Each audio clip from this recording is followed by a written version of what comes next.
Hey guys, alright, not too much to report on. I've been really busy with a lot of my other classes and the assignments that we have out right now sort of require a lot of work. Anyways, I'm going to tell you what's going on. I finished my architecture article about the lecturer Stephen Cassell, and I'll be posting it on the website if you want to read it. Some of the difficulties I found with writing the article were the fact that architecture is really difficult to write about, only because if you've ever spoken with an architect or read a book about architecture or even looked at a magazine, and I mean a legit architecture magazine, not Better Homes and Gardens, you'll notice that they use a lot of big words, and they're very good with their speech, but a lot of the times it makes no sense to the common ear. So it's a bit difficult to understand. If you're reading just a history book on it, it'll take a couple reads through the passage to figure out what they're saying. So as far as explaining the exact details of what an architect means, that takes a long time. I didn't do such a good job in my article. I know I could have done better. I was just really pushed for time. But anyways, so if you're writing for someone who's from like an artsy major or something like architecture, make sure that you know the terms that they're using, and I guess really understand how to convey that to the audience, who, if it's about architecture and it's for a general audience, I guess you have to make it really, really basic. But if it's for, say you're writing for an architecture magazine, I suppose you could probably skip all the explanations, because architects generally seem to understand that sometimes what they're saying makes no sense. Anyways, we have two projects out right now.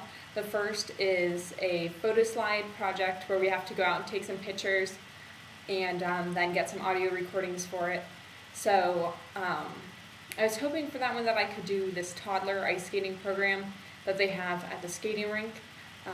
And I called, but no one answered, and no one has called me back since.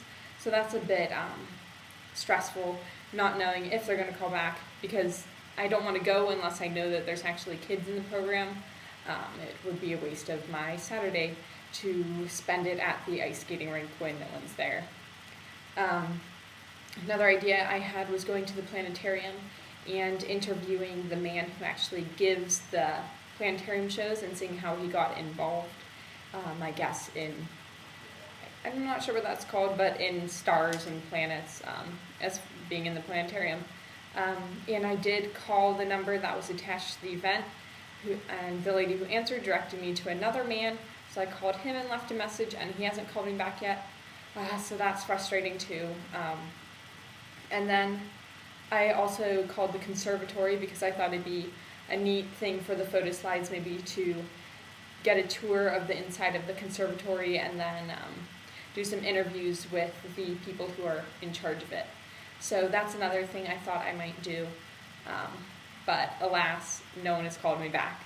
So it's a bit frustrating, the fact that no one's calling me back, and the deadlines are coming up, and I have like 3 other papers to write, so I'm under a lot of stress right now, which, if you want to go in the journalism business, you have to be able to thrive under stress. I particularly would like to get in the documentary industry, where I don't think there would be as much stress, but also in the same instance, when I have a real job, I'm not going to be writing for 6 different editors like I am at school, where I'm writing for all these different teachers.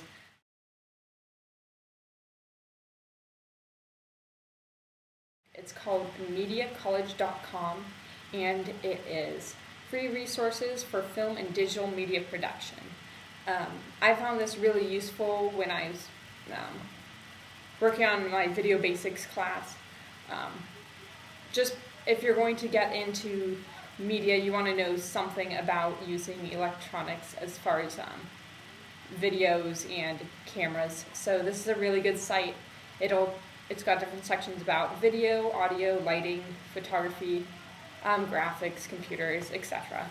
So here's the link. I suggest you go check it out, especially if you need some information about video and film production, or if you're going to be doing some little thing on the side. Definitely a good resource. Alright, bye guys, have a good night.